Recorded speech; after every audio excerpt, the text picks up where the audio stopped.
Hello everyone, my name is Alexandra Guzman and today I will explain my Clil poster, Content and Language Integrated Learning. First of all, we need to know what is Clil.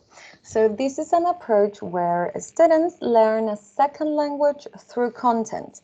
For example, if we are in a science class or history class, these type of classes are taught using an L2 instead of the learner's own language. We have several benefits and objectives when using this approach. The main one is that by using Clil, learners, students, will be learning in a more natural way this second language.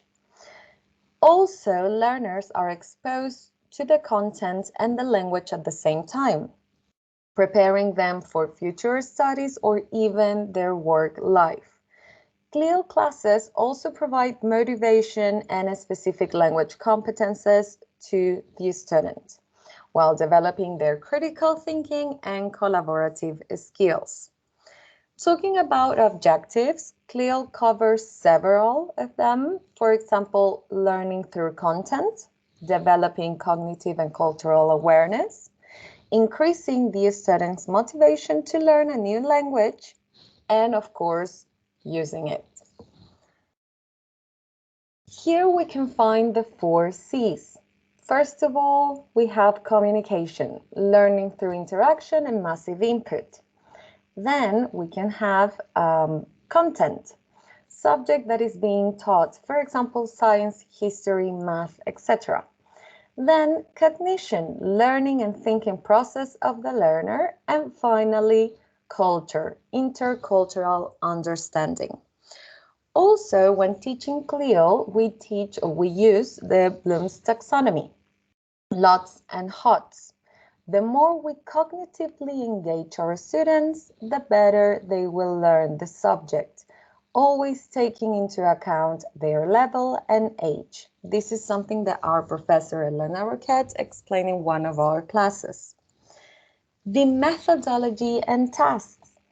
Communicative approach, massive input. We need to be aware that the student is the center. Cognitive skills, lots and hots. Also, we need to provide visual aids.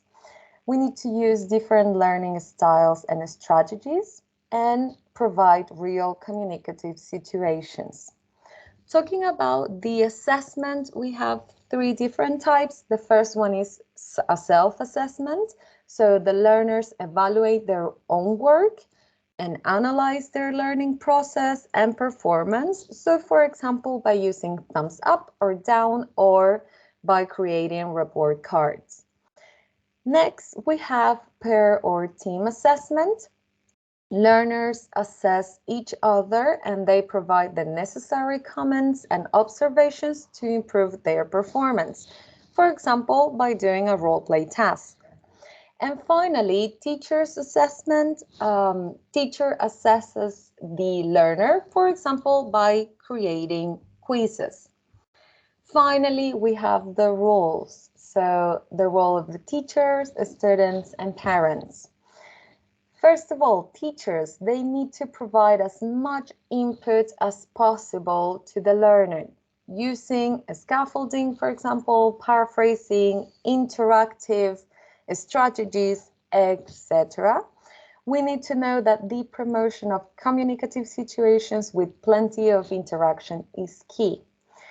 Talking about the learners, so students need to be active participants and learn by doing. They should have the opportunity to produce output and working individually as well as in teams. And finally, we have the role of the parents. They need to support the learning of the children and be involved in their process of acquisition. Thank you for your attention, and I hope you find this poster useful.